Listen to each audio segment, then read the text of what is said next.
हम कहीं बेटी के घर का अन्न अगर पा लिए हैं, तो यहाँ शास्त्र कह रहा है, भगवान शिव कह रहे हैं कि अगर माता पिता जीवित हैं और माता पिता अपने बेटी के घर अगर नहीं जा सकते, तो वो अपने बेटे को कहते हैं कि तू जा, और तू जाकर अपनी बेटी के यहाँ, अपनी बहन के घर जाकर रक्षाबंधन पर राखी बंधो।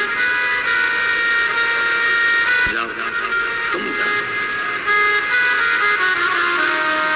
और भगवान गणेश जी महाराज,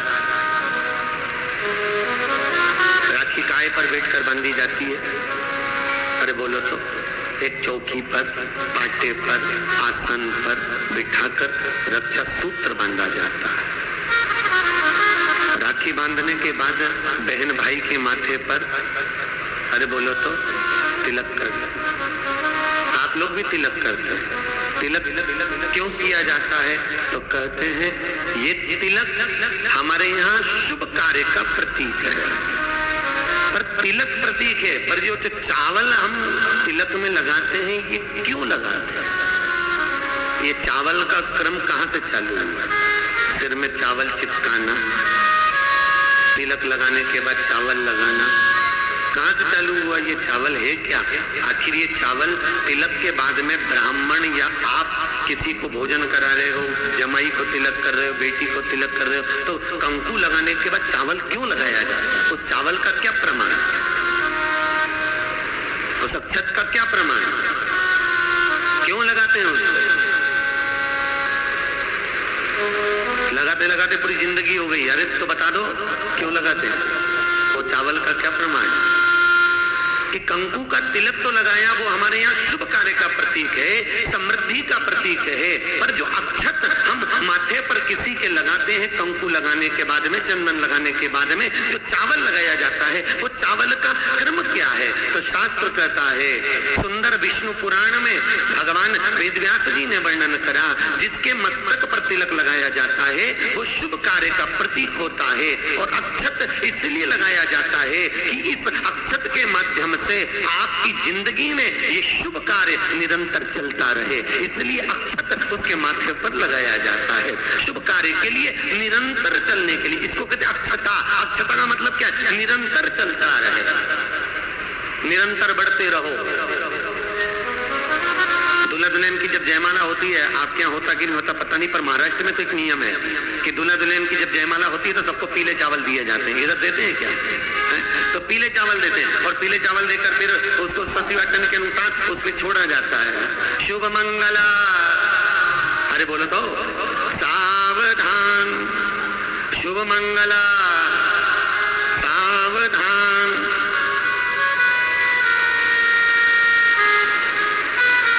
उसके ऊपर छोड़ते कि सावधान।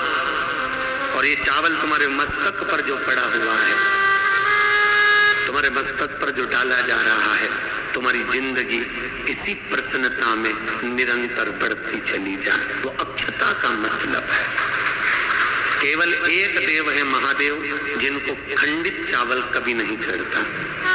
शिव जी को आप बहुत सारा चावल नहीं चढ़ा सकते, एक दाना चढ़ाओ, पर खंडित मत चढ़ाओ। अक्षत शंकर को कोई चीज खंडित नहीं चढ़ती, बेलपत्र भी चढ़ाओ, भले एक चढ़ाओ, पर पूर्ण चढ़ाइए। भगवान भोलेनाथ को पुष्प चढ़ाइए, पूर्णता में चढ़ाइए। हम कई जगह मंदिरों में जाते हैं तो भगवान के ऊपर फूल देखते हैं, तो फूल कई बार शिव जी के ऊपर, कई बार शिव जी के ऊपर, भगवान के ऊपर, आपके घर के मंदिर में कई बार कई लोग जो पुष्प चढ़ाते हैं, वो पुष्प चढ़ाने का तरीका भी लोगों को नहीं मालूम। जो फूल चढ़ाते हैं वो कई बार देवता के ऊपर रख देते हैं, इस तरह से। भैया शास्त्र कहता है, जिसके ठाकुर जी पर, जिसके मंदिर में, जिसके देवी देवता पर अगर पुष्प को उल्टा रख दिया जाए, तो जितने शुभ कार्य हमारे घर में होने वाले रहते हैं वो सारे टलते चले जाते हैं। आज की जगह कल, कल की जगह परसों, परसों की जगह नरसों, नरसों की जगह खरसों। तुम करके देखना, अपने आप शुभ कार्य करेंगे। इसलिए भगवान के सम्मुख में जो पुष्प चढ़ाया जाता है वो सीधा चढ़ाया जाता है। यहाँ तक शास्त्र कहता है, अगर भगवान को पुष्प चढ़ा रहे हो तो अगर सीधा और उल्टा नहीं मालूम तो नीचे की जो डांट है उसको तोड़ दीजिए, और पत्ती की पत्ती, पंखड़ी की पंखड़ी भगवान को समर्पित कर दीजिए। वो शिव जी को स्वीकार होगा, वो भगवान को स्वीकार होगा। ये उसी में कहा है, उसी में का शुक्र है। जैसे पानी में पड़ा हुआ पुष्प। काय में पड़ा हुआ? अरे बोलो जम के, पानी में। कई माताओं की आदत रहती है, हमने कई ब्राह्मणों को भी देखा, कई लोगों को देखा, क्या करते हैं, कमंडल ले जाते हैं, कमंडल डोलची, कमंडल में पानी रहता है, एक बाल्टी में पानी रहता है, और पेड़ पे से तोड़ के उसमें डालते रहते हैं। फूल को तोड़ा, उस बाल्टी में डाल दिया, बाल्टी में पानी है, उस पानी में फूल डल गया। और अगर पानी में फूल डल गया और उस फूल को निकाल कर आपने महादेव को समर्पित करा, देवी देवता को समर्पित करा, ठाकुर जी को समर्पित करा, कृष्ण राम नारायण लक्ष्मी को समर्पित करा, तो जो पानी में पड़ा हुआ फूल निकाल कर अगर हमने देवता को चढ़ाया तो वो निर्माल्य के तुल्य हो गया। काय के तुल्य है? निर्मल। निर्मल जानते हो, भगवान पे चढ़ा हुआ फूल, मतलब उसका कोई परिभाषा नहीं है, तुम कितने ही चढ़ा लो, वो निर्माल्य के तुल्य। अगर पानी में पड़ा हुआ पुष्प निकाल कर पानी के लोटे में से, पानी के कलश में से, पानी की बाल्टी में से उठाकर चढ़ाया है तो वो निर्माल्य हो गया, मतलब चढ़ाया फूल हो गया, उसको भगवान स्वीकार नहीं करते, याद रखिए।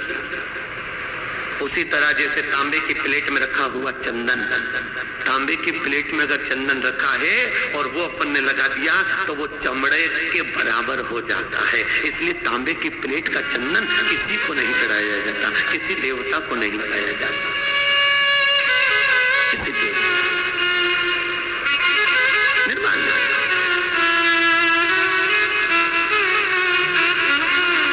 भगवान शिव कहते हैं तुम्हारे पास में कुछ नहीं है, पूर्णता का समर्पण, पूर्णता। पर आज के जमाने में लोग पूर्णता देते कहां हैं? एक बात बताओ, भगवान के मंदिर में नारियल फोड़ा, राम जी के मंदिर में, हनुमान जी के मंदिर में नारियल फोड़ा, और वो नारियल फूटने पर अच्छा निकल गया तो भगवान ने स्वीकार करा कि नहीं करा? अरे बोलो जम के, अच्छे से बोलो, करा? अच्छा ठीक है, आप बोल रहे हो करा, शिवा पुराण करे ही नहीं करा। अगर नारियल फोड़ने पर राम मंदिर, हनुमान मंदिर में, देवी मंदिर में नारियल को फोड़ा और फूटने के बाद अगर वो नारियल अच्छा निकल गया, उसमें से थोड़ा सा टुकड़ा तो तुमने भगवान को चढ़ाया, बाकी का सब घर ले जाके चक्कू से निकाल के खा। और मान लो वो नारियल फूटने पर बेकार निकल गया तो तुम उसको घर ले जाओगे? नहीं। क्या करोगे? जब हनुमान जी की परिक्रमा कर रहे होगे तो नारियल को वहीं पटक। तो भगवान शिव की कथा कह रही है कि भगवान शंकर को पूर्णता का भाव चाहिए। बेलपत्र दो, पूर्ण दीजिए, पुष्प दो, पूर्ण दीजिए, जो कुछ अक्षत भी दे रहे हो तो पूर्णता में दीजिए। भगवान को अधूरा समर्पण नहीं चाहिए। शंकर जी की तो केवल एक अपूर्णता है, वो परिक्रमा है। देखिए शिव जी की परिक्रमा कितनी होती है? आदि, पूरी नहीं होती। वो भी क्यों होती है आदि? ये शंकर जी ने गड़बड़ी कर दी थी ना। बड़ा जो बेटा था वो माँ को प्रिय था और छोटा बेटा, अरे बोलो तो, बाप को प्रिय था। अब शंकर भगवान बड़े आनंद में, अभी उन्होंने क्या करा, शंकर जी को गणेश जी से बड़ा लगाव हो गया था, बड़ा लगाव एक बार बहुत। और भगवान भोलेनाथ जी ने कहा जाओ, जो पृथ्वी की पहले परिक्रमा कर कर आएगा उसको प्रथम गिनती में गिना जाएगा। कार्तिकेय तो गए मोर पर, गणेश जी बैठे चूहे पर, और माता पिता की परिक्रमा लगा ली। अब माता पिता की परिक्रमा लगाई तो शंकर भगवान को हंसी आ गई और शंकर जी ने रोक कर कहा बेटा क्या कर रहे हो? भोलेनाथ जी से कहा पिताजी मैंने आपकी परिक्रमा लगा ली, तमेव माता च पिता तमेव बंधु से सखा तमेव, मैंने आपकी परिक्रमा लगा ली, मतलब मेरी पृथ्वी की परिक्रमा हो गई। तो भगवान भोलेनाथ ने कहा गणेश मैं तुझे प्रथम गिनती में गिनता हूं तो पहले पूजा जाएगा। जैसे ही भगवान शंकर ने बोला, माता पार्वती सिंहासन से खड़ी हो गई। पार्वती सिंहासन पे से जैसी खड़ी हुई, थोड़ी देर में कार्तिक के बाबा आ गए और कार्तिक ने आकर कहा वाह माँ, वाह माँ, गजब करा तूने, छोटे भाई को प्रथम गिनती में गिनवा दिया और मैं बड़ा बैठा ही गया। मैं तो परिक्रमा करने गया था माँ, परिक्रमा गणेश ने करी वो तुम्हारी करी, पर पिता के वचन को अगर निभाया तो मैंने निभाया है कि जो पृथ्वी की पहले परिक्रमा कर कर आएगा वो प्रथम गिनती में गिना जाएगा। मैंने पृथ्वी की परिक्रमा करी है, माना आप माता हो, माना आप पिता हो, पर गिनती तो वही कराई गई। माँ आज मेरा अपमान हुआ है। कार्तिकेय जी ने कहा जगदम्बा खड़ी होकर बोली, भोलेनाथ मैं आपसे वचन लेती हूँ, आप भोले हो, आप दयालु हो, आप करुणा सागर हो, जो आपकी परिक्रमा लगाएगा आप उसको हर कुछ दे दोगे। इसलिए आज आपसे वचन लेती हूँ कि आपकी परिक्रमा जिंदगी में कभी पूरी ना लगे, जो लगाए उसे हत्या का दोष लग जाए। शिव जी ने कहा तथास्तु, तथास्तु। उस दिन का नियम है, शिव जी की परिक्रमा आधी चालू होकर आधी में पूर्ण हो जाती है, पर बाबा भोलेनाथ जी की परिक्रमा पूर्ण नहीं होती, क्योंकि बहुत सरल देव है साहब बाबा भोलेनाथ, बहुत सरल, बहुत सरल, कितना सरल देव। आपके यहाँ कोई ऐसा देवता बताओ, राम जी के ऊपर दिन में 2 बजे जाके पानी चढ़ा के बताओ, भगवान विष्णु के देवी जी के मंदिर में जाके चढ़ा के बताओ। केवल एक भोलेनाथ जी आराम से बैठा है, जब तू घर में फ्री हो जाए तब लोटा लेके आ जाना, जब तू फ्री।